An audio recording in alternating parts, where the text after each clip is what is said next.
There we go. Okay, we are now recording. Okay, so is everybody ready? Yep. Go ahead and get started. So this is the Redneck Army Season 1 season finale. But now that I think about it, I don't know that what, let me see, Laramie, Lorray, Ben, and Ty, you guys haven't read episodes 2 through 7, have you? I haven't either. Lewis, oh, Lewis hasn't? Okay, Chloe? No, Chloe hasn't either, have you? No. Okay, so me, Casey, Kyle, Laura, and Baron has been here for most of them. Yeah. Yeah. Yeah. Okay. Well, okay. About half of us will know what's going on. Okay. That'll be fine. Okay. Well, if everybody's ready, we will get started. So this is Redneck Army 108. Fade in. Exterior, Matewan Train Depot day. Fog and early morning sunlight creep across the tracks. On the platform, Purcell, Hennings, and Ted lean on their rifles and indolently smoke cigarettes as a train rolls to a hissing stop at the platform. The door to a passenger car slides open. Slowly, Albert and Lee Phelps disembark. Winchester rifles slung over their shoulders. One by one, 8 similarly dressed men follow them, each with a rifle. Their boots make the only sound. Purcell, Hennings, and Ted fall in with them as the men assemble behind the Phelps brothers. No one else is in the depot. Without speaking, they march off. On the hillside, the wreckage of the Stone Mountain Coal Company office smolders. Exterior, Matewan Jail, continuous. On the signal of Lee Phelps, the men unsling their rifles and spread out along the walls on either side of the door. Without knocking, Albert Phelps throws open the door and hurriedly enters with his rifle leveled. Ted Hatfield. No answer. Lee Phelps and the men follow on his heels, the clomping of their boots the only sound. Interior, Matewan Jail, continuous. The men spread out, slowing their pace as the scene takes shape. The jail is empty. The Phelps brothers exchange a concerned look and angrily storm out the door. Exterior, Matewan Mine, same. Cautiously, Jack approaches the entrance. He looks around hurriedly. No one is there. He spies a row of pickaxes leaning against a cart. He hefts one, letting it bounce in his hand. The weight feels good. He takes off with it. Exterior, Blizzard House, continuous. The detectives line up along the front yard, rifles trained at the front door. The Phelps brothers mount the steps. Nothing else stirs. Albert Phelps knocks. No answer. He kicks in the door, and he and Lee quickly enter, rifles at the ready. The men inch closer to the house. The hurried footsteps of the brothers move around inside. Albert Phelps bursts through the front door. Fan out. Ask the neighbors where Blizzard went.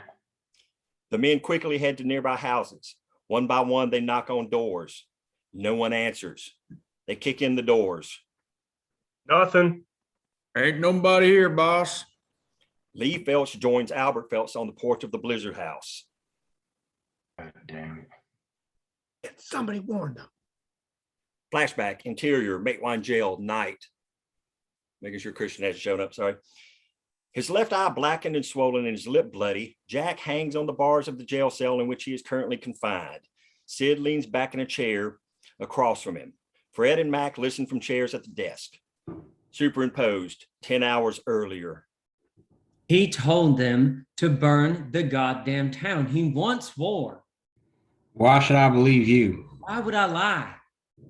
I'm trying to figure that out. That's why I did you the courtesy of not gunning you down in the street. Instead, I got a couple of straight rights from Fred. You're trying to get us killed, you son of a bitch.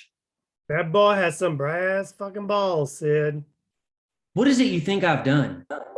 We know you work for the company. We know you're kin somehow. Don't think keeping those letters around. Jack Does stumps Charlie- against the bars. Does Charlie know? I ain't seen her. I'm Cameron Hamilton's son. Why should I believe that? We don't have time for this. They'll be here in a few hours. Go get Bill. You're bossy for a low down rat. Look, my mother and I both heard them. She begged me to come. Nobody likes the bastard, huh? He met with Sheriff Chaffin and the Felt brothers at their house. They planned it out. We know that part. Sid leans his chair forward. Sid, please, let me out. I have to find Charlie. Sid laughs. Now I see. She's why you came back. He heads for the door. I'm going to find Bill. He needs to know I found you. Jack rattles his cage. Are you gonna let me out? Not on your no good life, you fucking spy. Sid motions to Fred and Mac to watch Jack. Do what you like while I'm gone. Just don't kill him yet. Back to present day, exterior Blizzard House, day. The detectives gather on the front yard, waiting on the Phelps brothers, who stand on the porch. What now, boss? The Phelps brothers share a look. Turn them out. Everything in the street. Which ones? All of them. The whole street. They're all in on it now.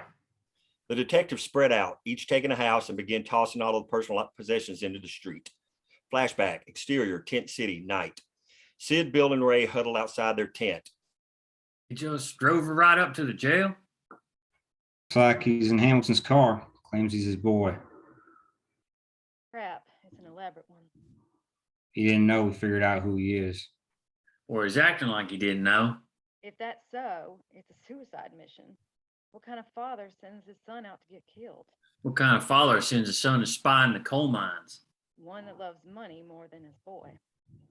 When I told him we knew, he didn't deny it. Only asked if Charlie knew. He's tore up over her.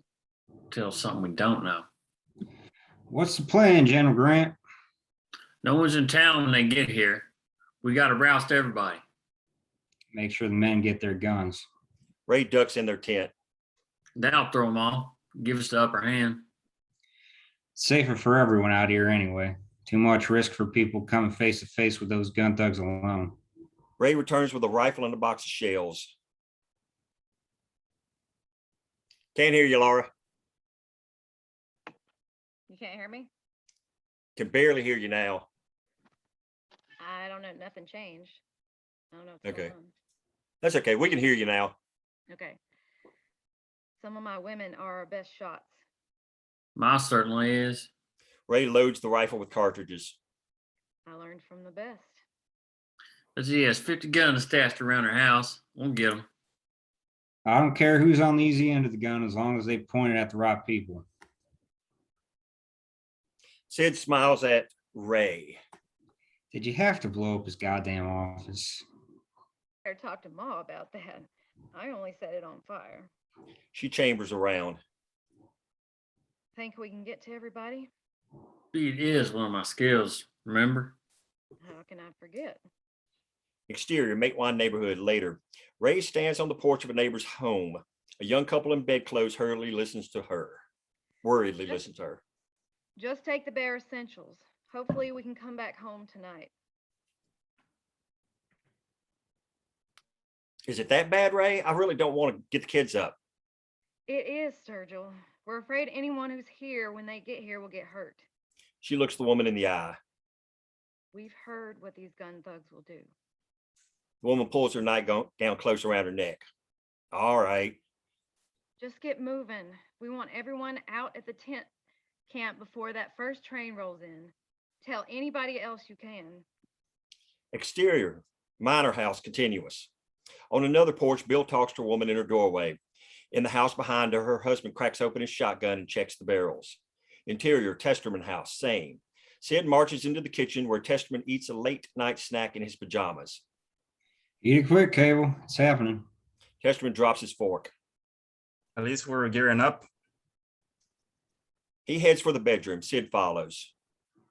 Just sooner than we had planned. When they get there, Jessie waits in the doorway, still in her clothes from the raid on the company store. Guess we heated things up. The men smile. Ray was dead set on burning that office. Said she was going to show that son of a bitch. Don't matter. They was probably going to come after us when they found store robbed anyway. Definitely when the strike started. We got to get going. Jessie pushes the door closed on Sid. They talk through it.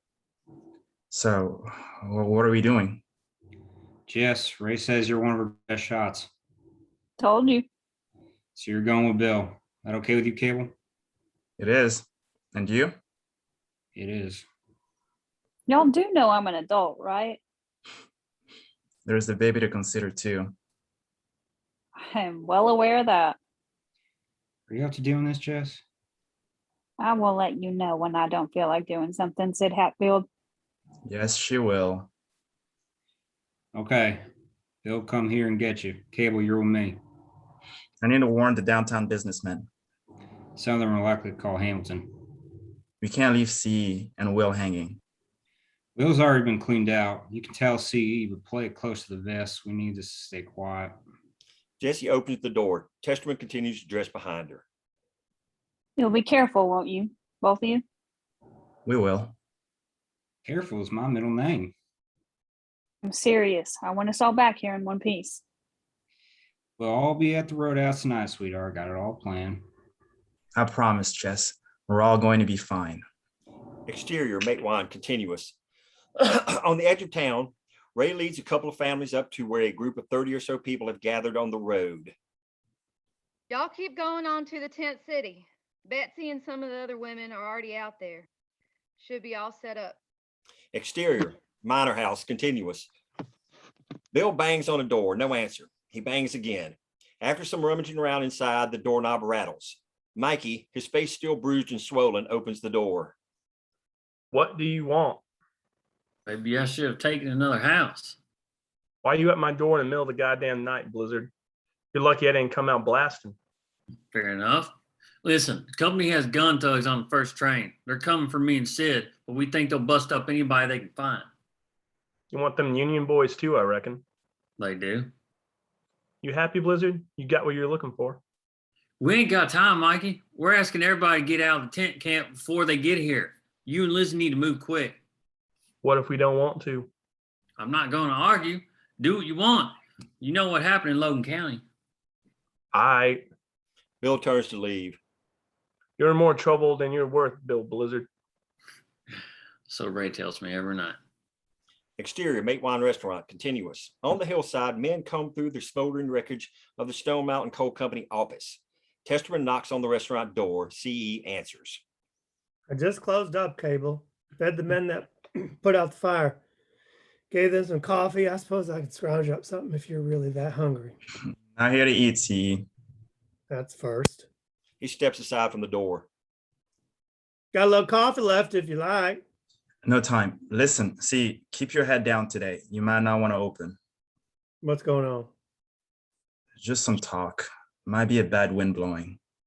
Can you tell me? Stay off the streets. I have to go. Interior, make wine restaurant continuous. CE shuts the doors. Testerman heads off. When Testerman is clear, CE heads out. Interior, company store continuous. The doorbell jingles as CE enters. Will wanders around, checking shelves and looking generally overwhelmed. Cleaned you out too, huh? Not like I owned any of it. I'm just not sure where to start inventory the loss. Maybe Charlie can figure it out. Sounds like you don't need to open today anyway. What's going on? This and the company office were just the start. Better keep your head down today. Fine by me. I'll deal with this later. He heads to the door and looks to CE to follow. I need the phone. This late? I'll be there. I'm going home. Lock up. Don't know why. He tosses CE the keys and exits. CE takes up the earpiece on the wall phone. Yeah, Logan County Sheriff's Office, please. Interior, Logan County Sheriff's Office, continuous. The phone on the front desk rings. A deputy answers. Behind him, Chafin chats with someone unseen in his office. Sheriff, it's CE again. Chafin comes out and takes the phone. They blow up the train station too. Interior, company store, continuous. CE talks into the phone. The miners suspect something. Intercut phone conversation. Why you say that? Testerman just warned me to stay off the streets today. You couldn't get anything else out of him? I tried. Bound to figure we have to respond. They blew up the company office. They're up to something, Don. I can feel it. I hear you. We'll make contingency plans. He hangs up and heads for his office. Interior, Sheriff Chafin's office, continuous. Cameron lounges in a chair before Chafin's desk, sipping a generous 2 fingers of whiskey. Chafin retakes his seat. Well, see, he thinks the miners know we're coming. They knew you were coming in Logan County. Didn't matter. Maybe, but let's map out some ways this can go down. Don, I don't give a damn how it goes down. Get me Blizzard, Hatfield, and those Union bastards today. Exterior, Tent City later. Sid, Bill, and Ray reconvene at the tent city. Families stream in. Children, awakened in the middle of the night, grumble and cry. Parents work to get their tents arranged so they can put them back down. The energy is barely contained frenzy. Found a Charlie? Haven't seen her. Me neither. Bill, I'm worried. She's been through a lot. Okay. You Betsy watch the kids. We'll go double check her place. Sid? I'll look around some more. Not sure what else to do. Ray heads off. You say Illinois doesn't know where she is? Has no idea, but he thought I should let him out to find her. It's gonna be lucky if I don't hang him as a warning to other spies. You got to turn him loose. Oh shit, I do. There's a tombstone waiting for him when we're through. You can't kill Hamilton's kid. We don't want a war. We got one. I'm not setting him loose to create more mischief. What else can he do? We know who he is now. We don't have time to drag him around with us tied up or something. Let his ass rot in that cell then. You can't do that, Sid. The hell I can't. We don't know what's going to happen. What if those gun thugs do burn the whole town and he's locked in a cell? No skin off my back. Well, then they find us gone. They'll know somebody told us. They'll find him and they'll shoot him. You think they'll kill the boss's boy? Lots of things happen when no one's around to see. They surely do. There's no way for a man to die. He did it to himself. You want to tell Charlie? I'll have to think about it. You got to be smart, Sid. I hope you know what you're doing. Makes two of us. Interior, Charlie and Walter's house later. Ray and Bill enter the dark and empty house. Charlie? Bill strikes a match and fires up a lamp. Even in the dim light, they can see that no one is home. He gives Ray the lamp and finds another for himself. Anyone else know anything? None of the women have seen her since we left the store. Bill moves down the hallway. Ray takes a quick look around the living room. That hasn't been that long. A few hours, long enough to worry me. Charlie's room. Bill notes that Charlie's gun belt isn't on the bookshelf where she usually keeps it. He peeks under the bed. Nothing. Kitchen. They enter the kitchen at the same time. An unopened can of Vienna sausages holds down the picture of young Walter and young Charlie on the kitchen table. I'm scared for her, Bill. She's been through too much. Losing Walter's hard. That's not all. I know she hasn't seen Illinois in a couple of days, but you said she doesn't know the rest of it. Not that I know. It's not my place to talk about anything else. Okay. He hugs her. Charlie's as tough as any miner I know. Looks like she took her pistol with her. We'll find her. Interior, Matewan jail later. Sid enters and nods to Fred and Mac.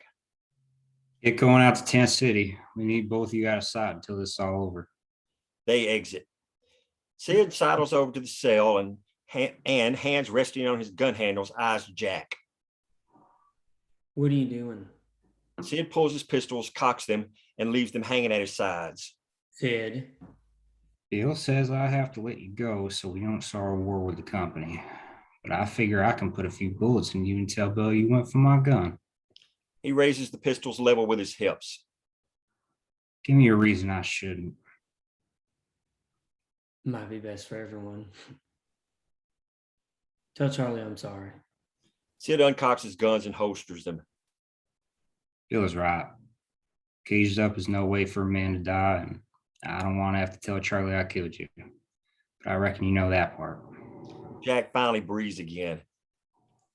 I hope you realize the pain you brought down on these people. I'm not proud of it.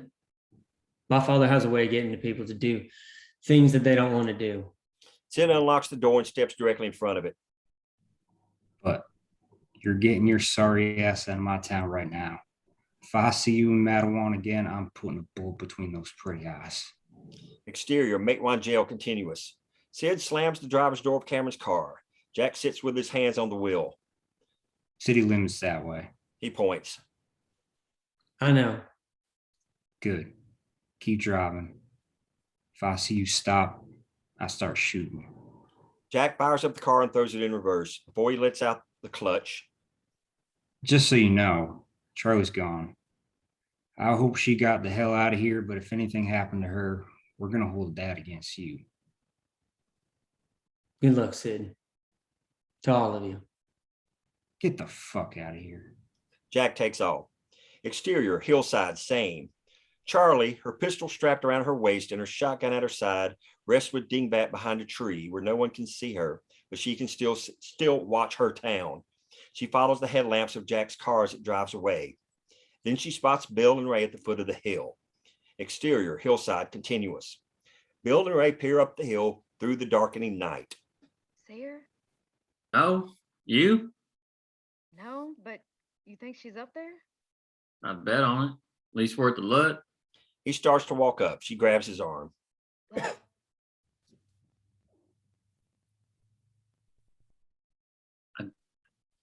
Did you say it? I didn't hear. Did she say it? yeah. Yeah. I, Oh, sorry. Okay. Say it again. Let me. You stay here. All right. Exterior, hillside, continuous. As Ray moves up the hill, Charlie snatches up her shotgun and heads deeper into the woods. Dingbat follows on her heels. She finds a deep patch of brush and ducks behind it. Ray makes the crest of the hill and looks around. Charlie, No response. Charlie. Dingbat whines. Charlie rubs his head to shush him. I won't pretend to know what you're going through, but I love you. I'm here when you want me. Charlie, tears in her eyes, holds her ground. I mean that. The company is sending gun thugs on the first train. Please, sweetie, stay out of town today. Better still, come out to the tent camp with us. We'll have bum stew waiting. She turns but stops. You still have a family. She heads back down the hill. Charlie buries her face in her arms. Interior, exterior, Jack's car continuous. Feeling that he is driven far enough to be out of Sid's sight, Jack steers his car off the road into an open patch. He guides it down a shallow embankment until it's far enough off the road to not be seen. He hops out, tosses the keys into the woods, and walks back to town. Interior, Doc Moretti's office, same. C slumps in a chair, trying hard to look tired. Doc Moretti hangs a leg over the side of his desk. You'll be needed today, Doc. There's going to be a clash. Between miners and Baldwin Felt detectives Looks like it. who are employed by the company. That would be the case. I can't get in the middle of that. It's a tight spot for you. The company won't let me work on miners that took up arms against them. They would just as soon shoot me. And I don't want to work on any goddamn gun thugs.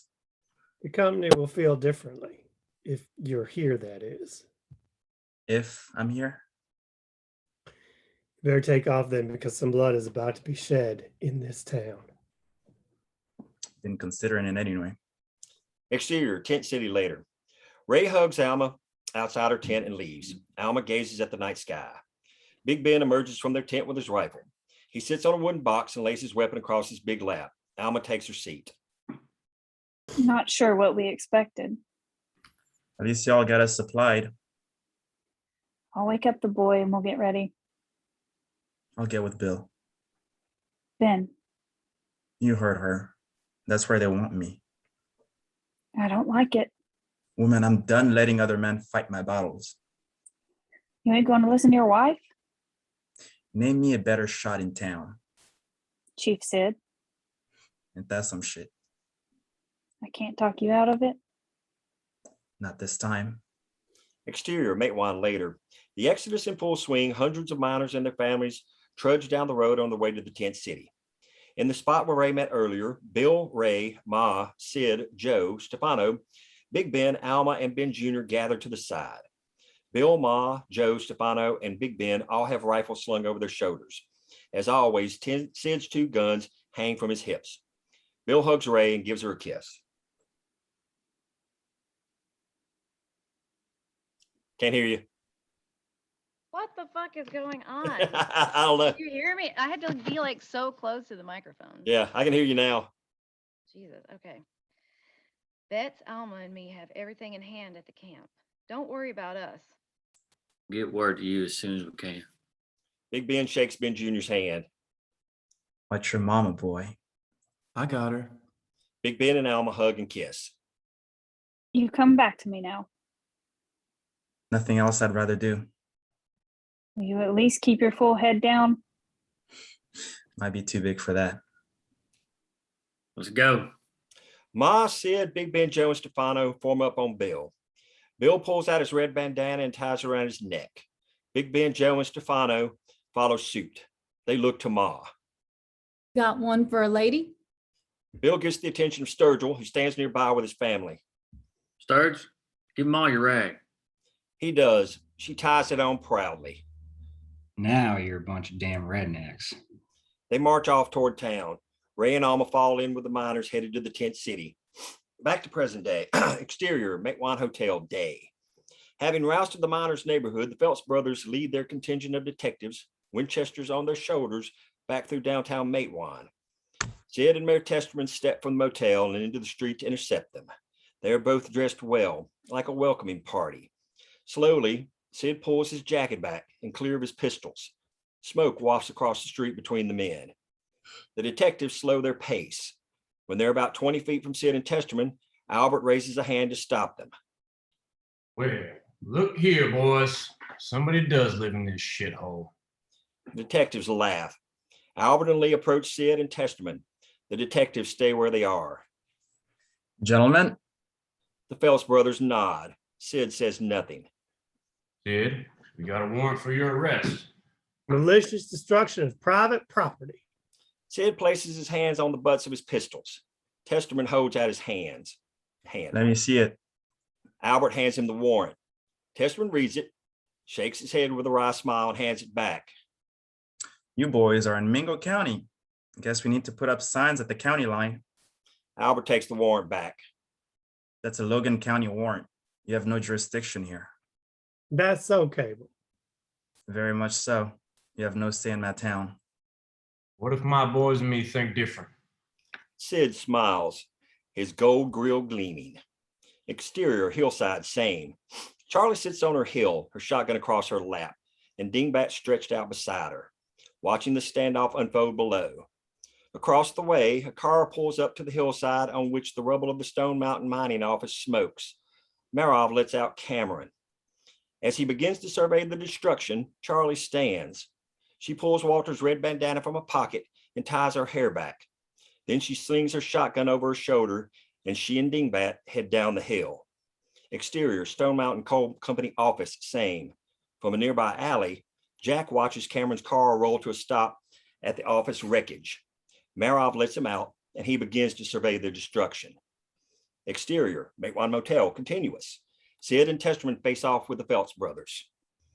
Only one of us has a badge. See, boys, this actually has the force of law in Matewan. Testerman pulls a warrant from his pocket and hands it to Albert, who doesn't open it. What is this? Can't read? It's an arrest warrant for you and these men for carrying unauthorized weapon in Matewan. We warned you before. You mean to tell me you think 2 of you are going to arrest the 13 of us? I believe my cell would just about fit all of you. If you'll just stack your rifles in the street, gun belts beside them, we'll head down onto the jail and handle this matter properly.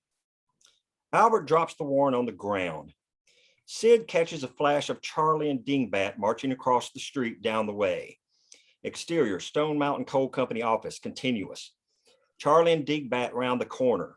Cameron and Marov don't see her. Movement in the distance catches her attention. The black horse lopes down the street toward her, the backward miner's boots swaying in its stirrups. Charlie catches her breath. Cameron spots her. She marches toward him, Dingbat beside her. Marov turns toward her and tenses. Hell, I'm surprised to see you running free. As Charlie marches on, Jack sneaks from his hiding place and falls in beside the horse so that Cameron and Marov can't see him, the pickaxe swinging from his hand. Exterior, Matewan Motel, continuous. Lee pees on the warrant. You do understand we work for the Stone Mountain Coal Company, don't you? I don't give a shit if you work for God Almighty.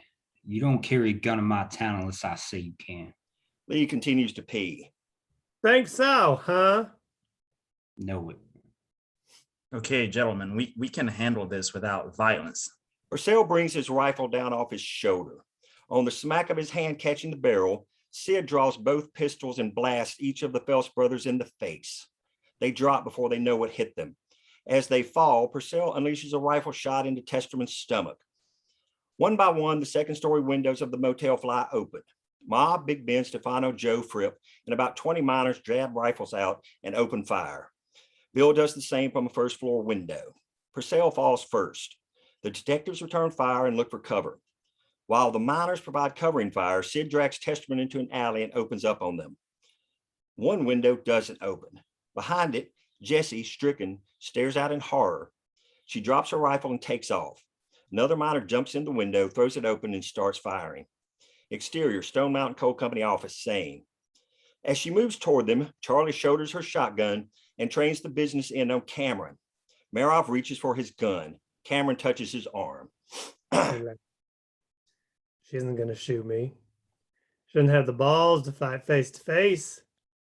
Instead, she engages in robbery and destruction of property. She cocks both barrels. The horse, Jack behind it, moves closer. They'd hang you by nightfall, Charlotte. You don't want that. You think you own us, body and soul. You took my seed, girl. I own you. I will always own you. Elsewhere in town, 2 pistol shots ring out, followed by a rifle shot, and then a cacophony of gunplay. Cameron and Marov look toward the shooting. Charlie bores in on Cameron. Behind the horse, Jack draws closer. Go see what's happening. Marov eyes Charlie quickly, then takes off. Dingbat barks and chases after him. Cameron turns toward Charlie. We both know I never asked you to do anything you really don't want to do. She unloads both barrels into his chest. The force of the buckshot lifts him off his feet and throws him backwards. He's dead before he hits the ground. I know what I want. Marov, having drawn level with the horse when the shotgun blast goes off, spins, sees Cameron fall, and goes for his pistol. Dingbat attacks his leg. Jack slaps the horse's flank. It bolts.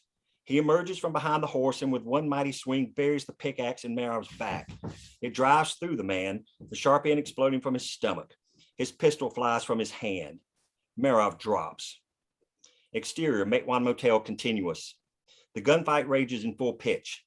The miners have the superior position on the second floor, in the second floor windows. The detectives hide behind whatever cover they can find. Several lie along the bank on the other side of the railroad tracks. Bullets fly in both directions. Another detective falls. From the alley, Sid pops out and fires. Hang on, Cable. I'll get you some help when I can. No need. I've been gut shot, Sid. It hit something major. I can feel it. Don't talk that shit. Jessie appears in the doorway of the motel. Oh, fuck. No. She steps out. The detectives see her and open fire. Bullets pock the doorway around her. Sid jumps into the street, waving towards Bill's window. Bill! Bill! He points toward Jessie. The detectives see him and open fire. He dives back into the alley as a hail of bullets fly past him. Bill sees where the detective's attention has been drawn and spies Jessie running down the street, bullets kicking up dust around her. Fripp runs out to grab her and is gunned down. Everybody, cover! He fires as fast as he can. Everyone else does too. The detective takes a shot to the throat. Ted stands and draws down on Jessie. Big Ben sees him and leans out the window for a better shot. He hits Ted with a headshot before he can get off around. The other detectives see Big Ben exposed and unload. His window explodes in a cloud of wood chips and brick shards. He's hit several times. First, his rifle falls to the ground below, followed by his body. He lands with a thud, followed by silence. The miners all eye their fallen comrade. Jessie makes it to the alley where she goes to Testerman. She yanks off her bandana and presses it to his wound. The remaining 7 detectives see their chance. They bolt down the train tracks. Sid jumps out of the alley and unloads until his pistols are empty.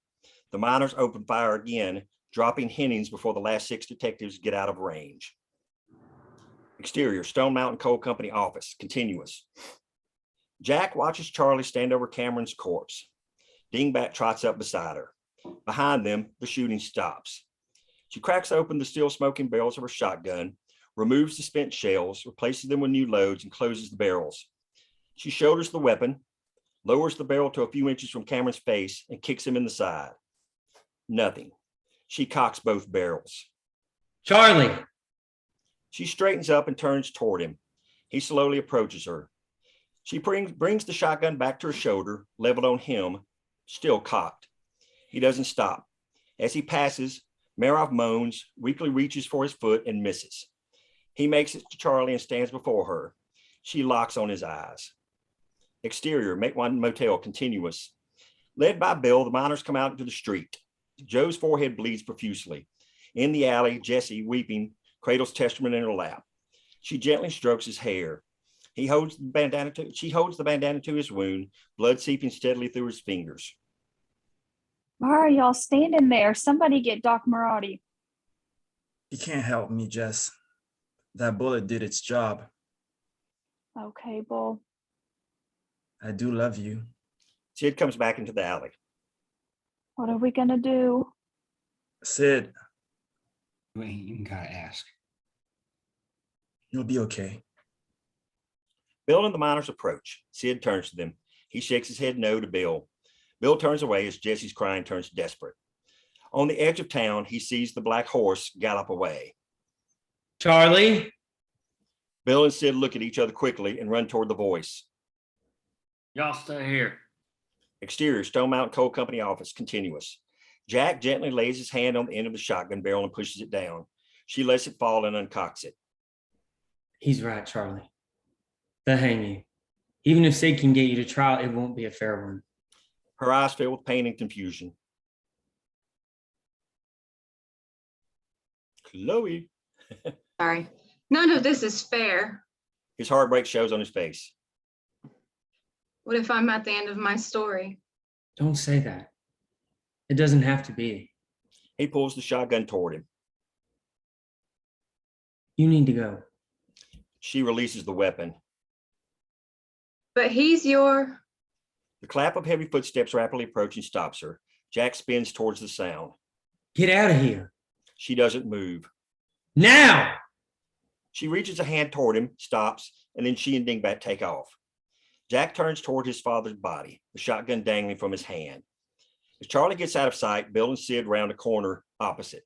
When they see Jack, Sid pulls his pistols and draws down. Bill grabs his elbow. Drop it. Jack does without looking up. Bill and Sid approach slowly, Sid's gun still trained on Jack. Marov moans. They stop and examine him. Lying on his side, the pickaxe run through his midsection. God damn. Don't know how they'll get that out. Think it matters? Doubt it. They turn their attention back to Jack, who continues to stare at Cameron's corpse. When they see whose body lies on the ground, Bill and Sid exchange shocked looks. Sid holsters his pistols. What the fuck happened here? For the first time, Jack looks up at them. I killed my father.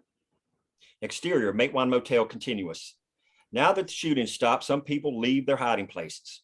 Ma supervises a group of men that are loading Big Ben, Fripp, and Testerman, who has passed, onto makeshift stretchers. Jessie walks beside her fallen husband. Get him to the funeral parlor. A woman dabs Joe's bloody forehead with an equally bloody cloth. C and Will join the scene. C heads for Ma. Will sees Testerman and freezes. He and Jessie make eye contact. She halts the men. Doc Moretti ain't here. Don't need him. I'll get the mayor's car. We'll get people to the doctor in Logan. Nobody's really hurt. She waves at Joe. Joe's got a wicked cut on his head, but he'll live. Nothing in there anyway. What about the detectives? Fuck them. Are you going to get their bodies out of the street? No. But what if the... Why don't you go get that car then? Guess it can't hurt. She turns to the gathering crowd. Somebody go get Alma. Will makes his way over to Jessie. He fights a losing battle to hold back tears. Oh, Cable. Jessie lightly puts the side of her hand to his. Well, I'm so sorry, Jess. I'm sorry too. He loses his words. Jesse hugs him and leans into his ear. He loved us both. Will breaks the embrace and wanders away from the crowd. Interior, Make Wine Jail continuous. Sid closes the cell door on Jack, who is back inside. Bill leans against a desk on which Charlie's shotgun rests. You want to tell us why you did it? Everything he did to people, do you have to ask? That's not enough. You were spying on us. Why a change of heart now? I saw some things.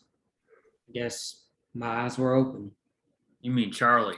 You said before she showed you things you didn't know. She has nothing to do with this. Nothing to do with any of it. Seems like maybe she's got everything to do with this. Call the judge or whoever you have to call. Let's get on with this. The quicker the better, but leave her out of it. Sid looks to Bill. They exit. Exterior, Make Wine Jail continuous. Sid pulls the door closed. What's going on here, Bill? Hard to say just yet. You heard what he hollered. Her name? He yelled it when he fired? I didn't hear a shotgun blast. Blast. That was both barrels without a doubt. Probably happened while we were shooting then. That shotgun look familiar? Hers isn't the only stagecoach shotgun in town. I'll sneak by the store when I can. Make it soon. I saw her. Where? When? Just before the shooting started. I mean, I think it was her. She was down the street and I was more than a little preoccupied, so I wouldn't swear to it. What was she doing? Definitely headed somewhere. She was walking with purpose. God damn it. Company will want blood. Won't be surprised if other companies jump in. They can't have minors going around killing owners. This is different, though. Some kind of family thing. He said his mom sent him. Even so, he did it while we were ambushing the Bob and Phelps boys. It'll look like he was in with us. They can't let that stand. Smart move is to give them somebody. They look toward the door. He is a fucking spy. God damn, I wish we knew where Charlie is. Exterior, Make Wine Motel continuous. More people mill around, eyeing the corpses, checking bullet holes in the walls and gawking. Other people wander back into town from the tent camp. Sid and Bill return. Ma waves them over. What have we got? 3 dead. Including Cable? He didn't last long after you left. God damn it. Ma nods at Will, standing off alone, facing away from the crowd. No one else? Nope.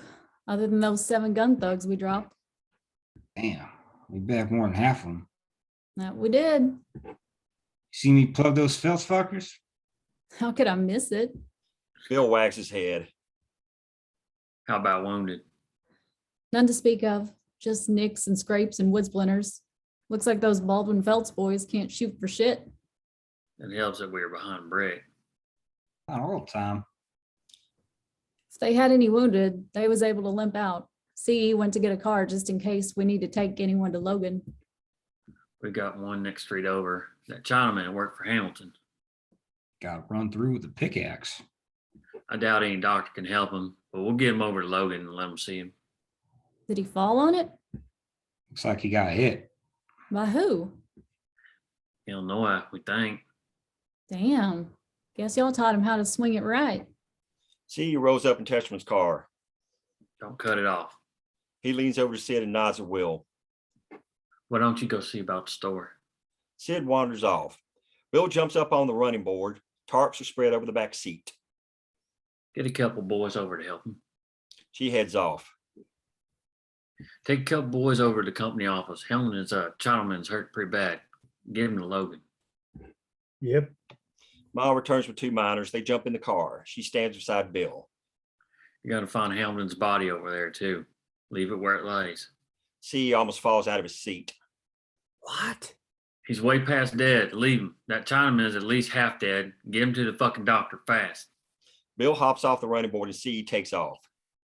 Did you say Hamilton's dead? I did. Why are we keeping that damn Chinaman alive?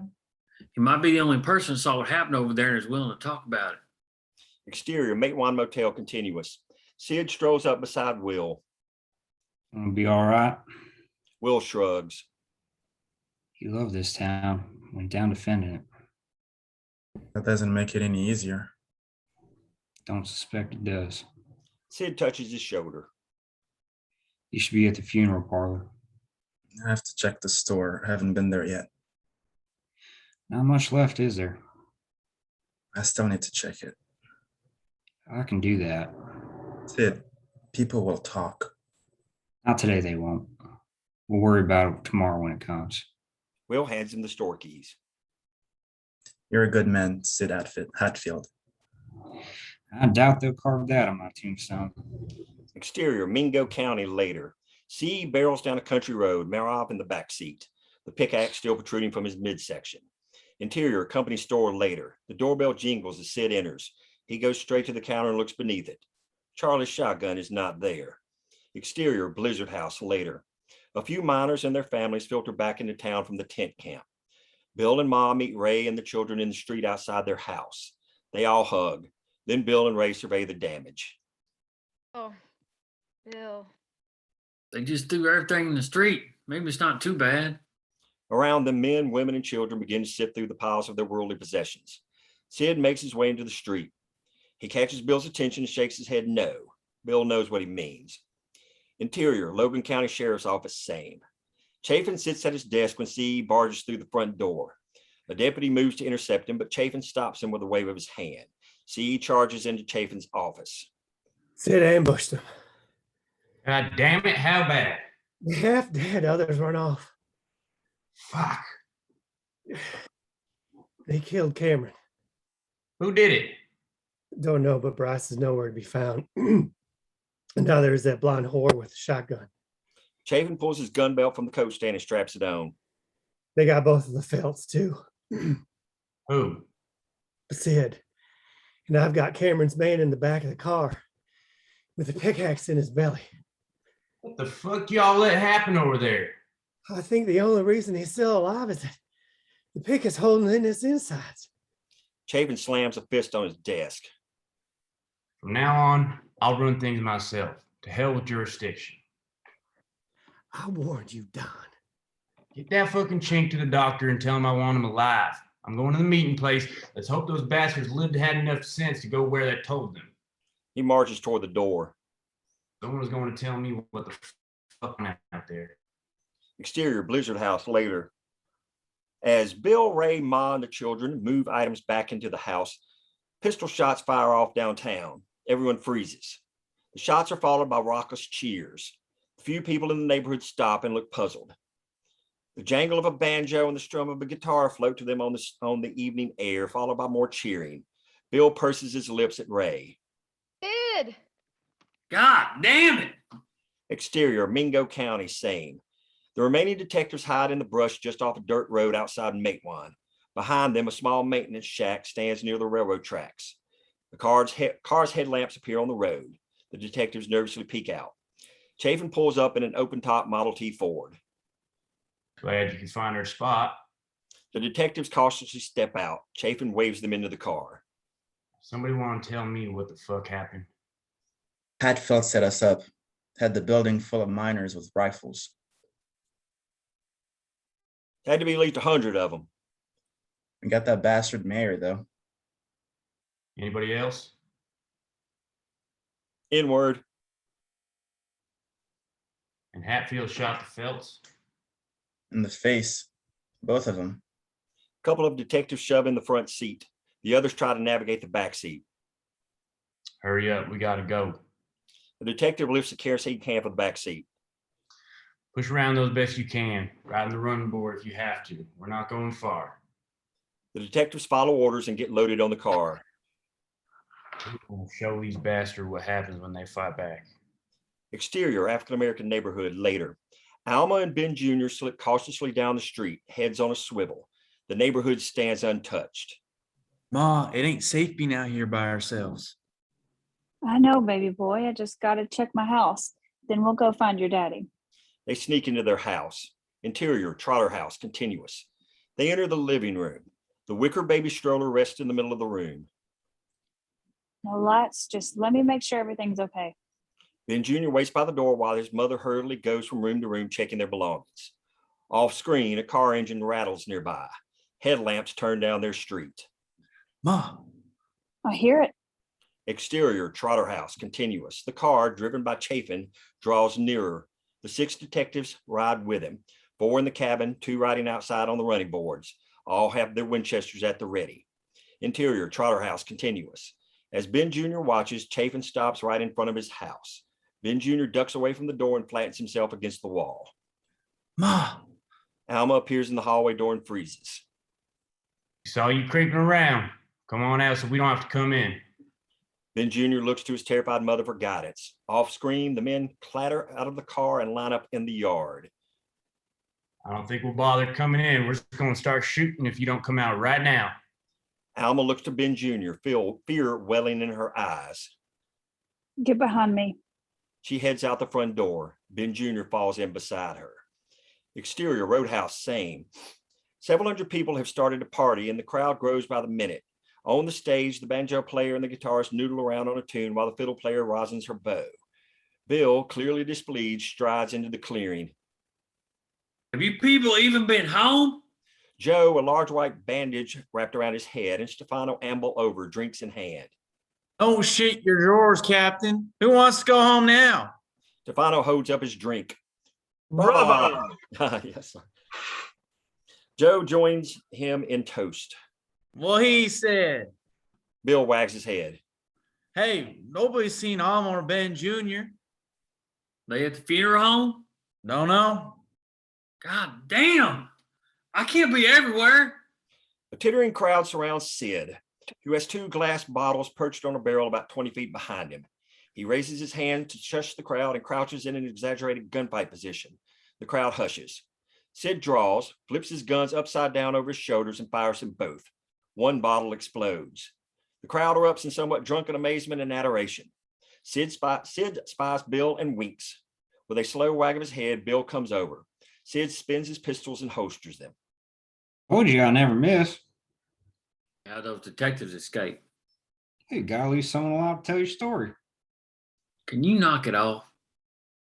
I've done enough shooting for today. My hands are sore. He rubs his index fingers and smiles. I think I sprained a trigger finger. Are you crazy or simple? I see myself more as cunning. Where are the whores? I got 2 carloads coming. Be here any minute. Meaning you planned this all before? I am a cocksure son of a buck. I'll grant you that. And if you hadn't got yourself killed? Now, the whores would have heard about it and known there was nobody here to pay them. Bill shakes his head. They're good about only going where they get paid. Sid, this is a bad idea. Oh, no whores for me. I have to check in at the funeral parlor. Besides, I made a promise. Would you be serious? Sid gives him a crooked grin and leans in. Bill, we won today. Let them enjoy it. I don't know that we did, Sid. This is bad. Real bad. Exterior, Trotter House, continuous. Chafin stands in the center of the yard. 3 men flank him on each side, all with rifles leveled at the porch. Alma and Ben Jr. emerge from the door. Chafin grunts. Couple of thieves, no surprise. This is our house, sir. Chafin motions them down. They follow orders and come to stand before him. Got another one on the way, huh? You 2 can't steal enough on your own? Alma doesn't know what to say. Quick as a striking snake, Chafin lashes out with his rifle butt and hits Alma in the stomach with a vicious blow. She goes down with a scream. Oh, He catches her before she hits and eases her to the ground. Last thing we need in this town. Enraged, Ben Jr. lunges at him. I'll kill you. A detective cracks him across the face with his rifle butt. Ben Jr. no sooner hits the ground than 2 detectives bracket him, their rifles inches from his face. You do what, boy? Alma catches her breath through her tears. No, baby boy, don't. Chafin kicks her in the side as hard as he can. I'll tell you when to talk. She goes fetal. Crushed, frustration and fear sweep Ben Jr.'s face. Boy, get a hold of yourself and get you and your mama's sorry asses out of here. The detectives back off Ben Jr. enough to allow him to pull himself to his feet. Oh, Alma can't stand. Ben Jr. takes her up in his ample arms and trudges down the street. I got you, Ma. We got to find your daddy.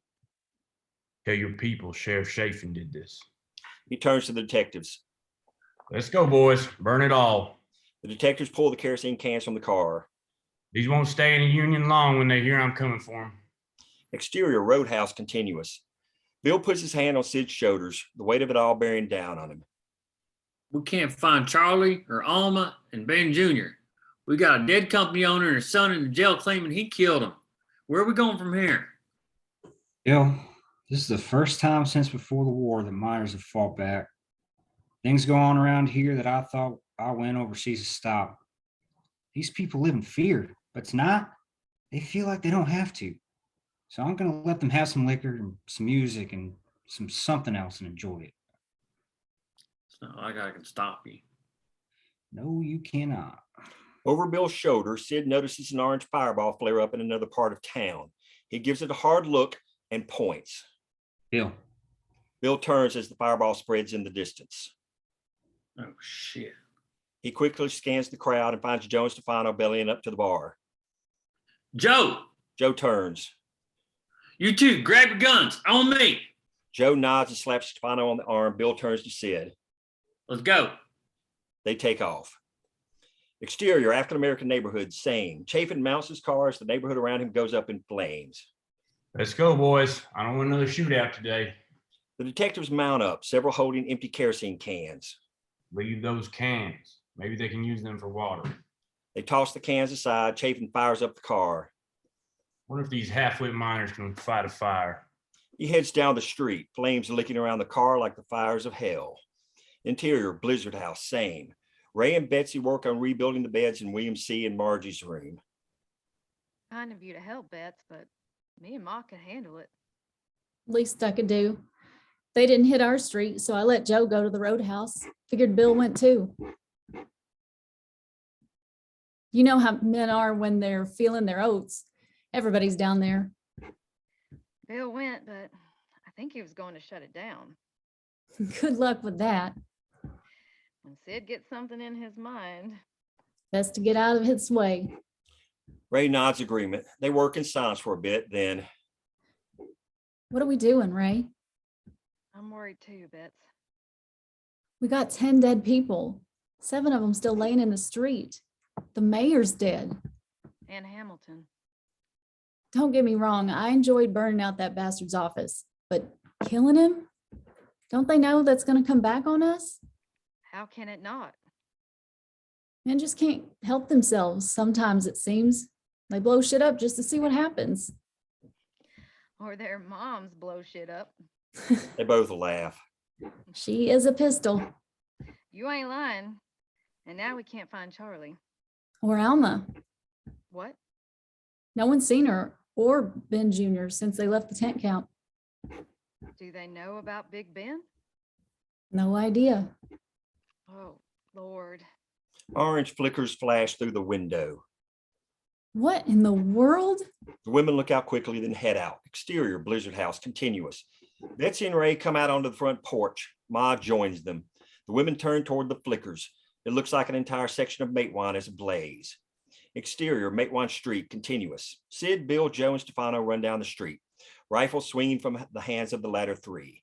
They draw near to the fire as it grows. Other people fall in behind them and follow. Bill spots someone moving toward them, outlined by the light from the flames. As they get closer, he recognizes Ben Jr., his face bloody and bruised. Alma hangs limply in her son's arms, completely unconscious, the lower part of her dress soaked in blood. Help me. Somebody help me. They attacked Mom. We got you, Junior. We got you. They lead him into the grass.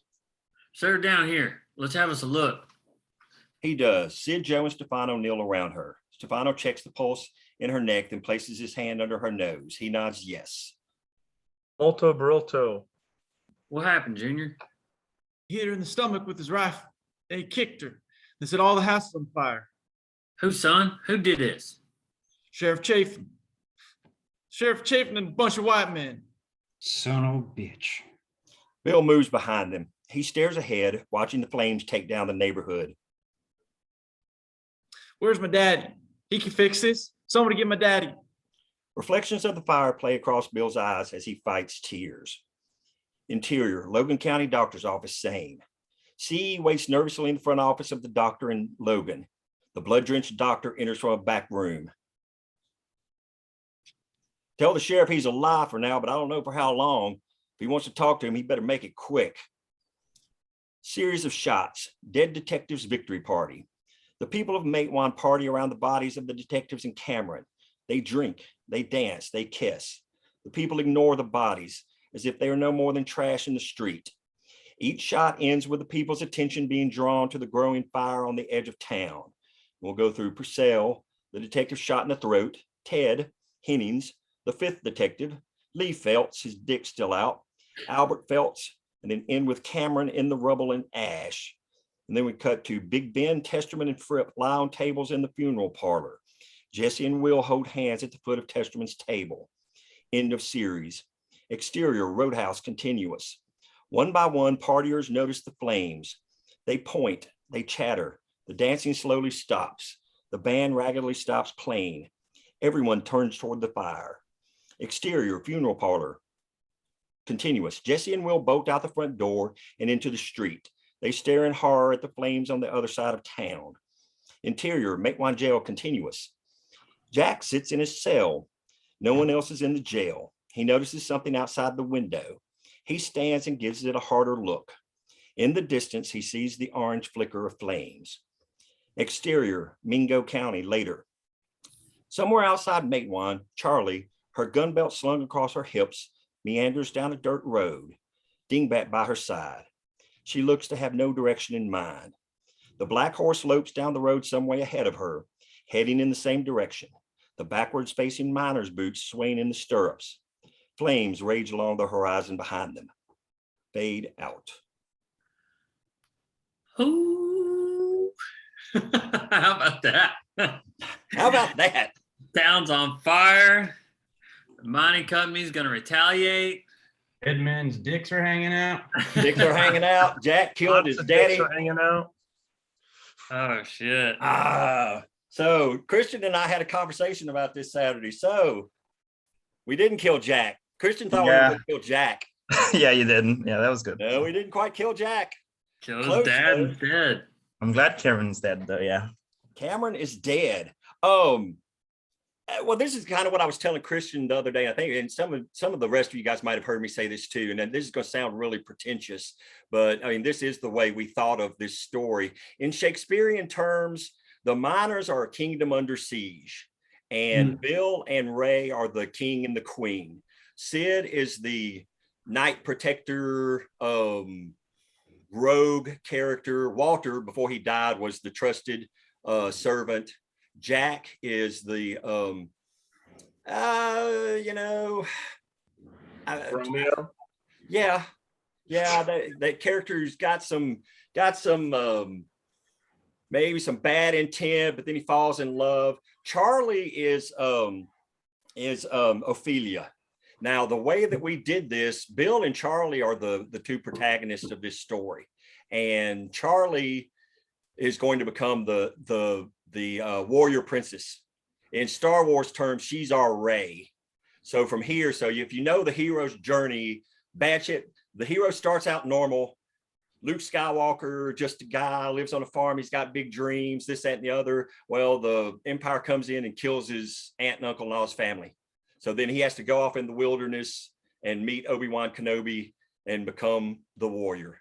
So that's Charlie's journey. Now it's going to be really, season 2, we got a lot of research and stuff to do, the people I'm writing with now, because I mean, we want this to be a realistic portrayal of a woman who's gone through some pretty serious sexual assault.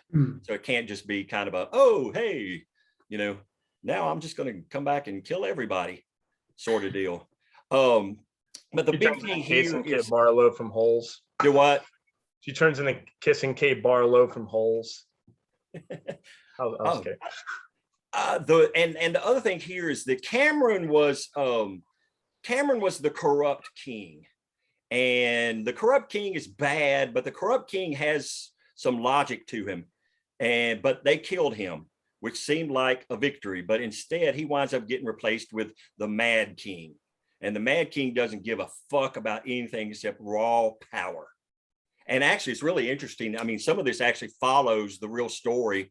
Don Chafin was a brutal piece of shit who, over the course of like 3 years in there, made $5 million in today's money doing this. He's the one that eventually puts together. For those of you that who are new that don't know, this is forgotten history. This actually winds up in the largest armed insurrection in the United States outside of the Civil War. You wind up with 10,000 armed miners lined up in a 21-mile front against 5,000 mercenaries that Don Chafin hires on behalf of the coal companies in a 7-day shooting war. I mean, it was a literal war there in the mountains of West Virginia. So from this point, Chafin kind of takes over and shit gets ugly, you know. So I mean, the big question would be, would this be something you guys would wait a year to come back and watch season 2? Of course. Oh yeah. Good. No, that's when I go, God damn it can't be over yet. Shit. Then I grab my phone and go, when is the next season of Yeah. starting? And you did wait a minute. Did we give you Cameron, Ed? Who did Cameron? I did. We killed you twice. I'm sorry. For some reason, we keep killing Ed. Ed I can't can't catch a get break, I man. can't get a fucking break here. He can't, every time It's we okay. give him, Ed's becoming the new Sean Ben. He just dies in he everything. dies and everything. Every time I give you a role, I kill you, Ed. I'm sorry. I promise not to do that. And then if we could, while I've got everyone, I want to reread the mine intro scene here quickly. It'll just take a second. I emailed the script to you guys, but I've been working on that scene a lot, trying to get it right. And yeah, here we go. Okay. And the 5 of you who are in that scene, are you guys ready? Yeah. Is that Okay, what we'll pick page up was on page 15 of episode 1. And we'll pick up, I'll start with Big Ben Trotter comes in. Tell me when you're ready. I closed Page 15, right? Yeah, page 15. See. I'm ready. Okay. Give me 1 second. I closed my email because I didn't want it making noises while I was doing the table read. Ready as well. Ray in this at all? Oh, no. So if you need to go, Okay. yeah. Any of you other guys, if you need to go, thank you for doing this. This is awesome. This is really helpful. Like I said, if anyone ever wants to see them, they're there on my YouTube page. I think they're public, but it's not, I'm not really pushing them around. They're just there for the other people I'm working with. We're starting at 15. One mark, right? Sid's not in that, is he? Sid's not in it now. All right, then I'm taking off. Later, Okay. y'all. That was Okay, fun. big Al. Peace. Bye, guys. See you, Baron. Take care of your pecs. Yeah. Okay, we ready? We're picking up at what page? I'm sorry. Page 15, we'll pick up Big Ben Trotter approaches from behind. Okay. Ready? Okay. Big Ben Trotter approaches from behind. His dark, and we'll go all the way to the end of this scene. It's 5 pages. Big Ben Trotter approaches from behind. His dark skin, round face, and graying hair covered with coal dust. Blizzard, Big Ben, how you doing? still married, How is Miss Alma? still pregnant. Bill laughs. Actually, I promised her I'd be home tonight. You think you could show this kid around? Ben nods at Jack, standing a few feet back from them. Bill studies him. Extremely out of place, Jack peers around. He tries to lean against his pick handle. It slips and he cracks his headlamp into the cave wall. Where did he say he's from? Somewhere up north? Figures. Jack, Ben waves him over. Jack awkwardly takes up his pick and extends a hand to Bill. Hey, sir. Jack, nice to meet you. Bill Blizzard. With his filthy hand, Bill shakes Jack's spotless hand. First time in the pits. That obvious, huh? Bill cuts a look to Ben, who walks away. you're in good hands here, Jack. Trim the ropes, Bill. Where are you from? Illinois, sir. Bill. This ain't the army. What'd you do before? Candid answer, sir. Sorry, Bill. Saw an ad in the paper about working in the mines. Figured if anything was better than the railroad. Should have stayed in Illinois. Why's that, sir? Kid, call me just about anything else. Bill, Billy, Blizzard. Hell, you can call me my man or coal company bitch or, I don't know, Bobby fucking Bumps. I don't give a shit. He ain't no fucking sir. Nobody down here is. Sorry. The way I was raised. Won't happen again. Work you did for the railroad will be about the same as the work you do down here. While they talk, Bill musses up Jack's shirt, making him look like the rest of the men. You work from first whistle until your hands split open so much you can't stand to hold your pick.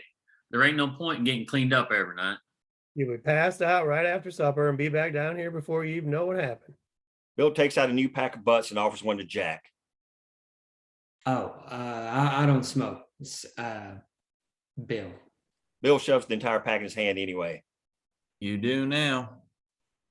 Bill wipes dust on Jack's shoulder, admires his work, and then lights a butt for himself. One big difference between your old job and the mines, though, any given day, a number of things can put you in your grave. A pickaxe to the face, falling down a shaft, poisonous gas. We call that the damps. Other gas just blows up on us. Goddamn rocks from a cave in or getting fucking lost and starving. Even getting dead from a dead mule corpse sliding back down the shaft. Just like Carlos.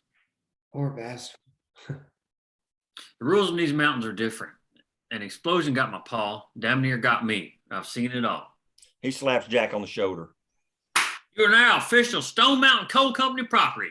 Congratulations, you poor bastard. Bill takes Jack's pick from his hands where he still has it in an awkward hold. He points out an engraving of the Stone Mountain Coal Company name and logo. They stamped their mark on everything they own. Might as well stamp it on your fucking balls. Don't own a single goddamn thing no more. Don't make a single goddamn dime that's actually yours. Bill shoves the pick back on Jack's shoulder, but in the right carrying position. You swing a company-owned pick. You load up coal with a company-owned shovel. I rent my house from them. You belong body and soul to the depths of earth. No one up there's gonna hear you scream or see you sweat. No one will ever feel you bleed. Guess I sold my soul to the devil. The men laugh ruefully. Whether you die or not, they don't give a fuck. You die, the next day they'll have some other kid on the train to take your place. Shit, the company owns the goddamn trains, so you ain't going nowhere. All the nearby towns are exact the same way. Most of them have guards patrolling day and night. They catch you out past dark, they shoot your ass dead. No questions. Not unless Sheriff Chafin over in Logan County gets you. Then you wish they'd have just shot you dead. These mountains never let go. I should have changed. I've changed that, but let's go back and read that one more time. Except this time, Ben, you take that line. These mountains ever let go. Gotcha. Okay. Start at hey, Casey, start with all the nearby towns are the exact same. Okay. All the nearby towns are exact same way. Most of them have guards patrolling day and night. They catch you out past dark, they shoot your ass dead. No questions. Unless Sheriff Chafin over in Logan County gets you, then you'll wish that he'd shot you dead. These mountains ever let you go? Bill blows out a long stream of smoke. Welcome to West Virginia, United fucking States of America. Jack opens his pack and awkwardly lights a butt. He immediately coughs. Bill pats him on the shoulder. Now, these are the rest of the coal mining bastards that sold their souls too. Fellas, Illinois. When you was in with the railroads, was you a union man? They're communists, if you ask me. That's what the fucking owners want you to think. Stefano watches. That's a joke. You probably already met Richard, the smoking trapper boy. That's one of Joe's boys. He has four with his wife, Betsy. She's a big old gal who loves to gossip, and she'll just about nag you to death. That's some bullshit. Now, watch out for her in town. She's like the plague. He nods at Walter. Walter lives alone with his daughter. Her mama didn't make it through childbirth, so it's only him and his girl. Walter gives Jack the stink eye. I intend to keep it that way. Don't go getting any ideas about her. That there is Stefano. We don't know much about him, hardly speaks any English. He drinks booze like a fish and grows the best mustache in town. We're pretty fond of him. Stefano nods. The men go back to work. Bill and Jack step over to Bill's gear by the cart. Put your things down here. Jack drops his things. Bill points out the canary. The bird is Tink Tink. If it stops singing, the damp's killed it. That I know. If I hear nothing, Get the fuck out. He nods at Betsy. This beautiful girl here is Miss Betsy. Like Joe's wife, she's a bride who'll nag you all day long. Usually one for some carrots. Without turning around, Joe flips off Bill. Jack smiles. Bill heads back to his spot and grabs his pick. He starts working where he left off. Jack joins beside him and cautiously swings his pick like the other men. Boom. Perfect. Thank you. Thank you. Yeah, I wanted to hear that because I changed that a little more. And I don't know if you could tell the ones that have heard it, made Jack a little more active, gave him a couple of the lines and whatnot. Okay. Yeah. Thank you. Thank you. These are really, really helpful. Thank you guys for doing it. I mean, You're several welcome. of you guys have done like 10 or 12 of these things now. So I owe you guys majorly at some point. I All promise of I'll it. pay you back. If you guys ever have any table reads or anything you want me to do, I will gladly do it. This is fun, Mark. This is fun stuff. Well, Yeah, absolutely, man. You know, it's very enjoyable, and it all gives us a little, gives us a little more exercise, with it too. So it's a pleasure for me always. So yeah, and at some point I might try. It won't be during the holidays, but I might try doing another live table read and see if we can get a little bigger audience. The live Yeah. table read last time was fun, but we only had like 4 people. Got some really good feedback from them, but yeah, maybe in the spring or something, when people are getting out a little more. that'd be nice. Yeah. you just Okay. let me know, man. Anything I can do to help. This is gonna be on streaming services. I know. It's gonna be on streaming service someday. I had conversations sure this is. morning. We'll keep working on it. I'll keep you guys Great. updated. Yeah. Okay, guys. Well, thank you All for right. doing this. Happy I'm gonna go grab holidays, some dinner. y'all. See you guys Great. later. Have a good night. Bye.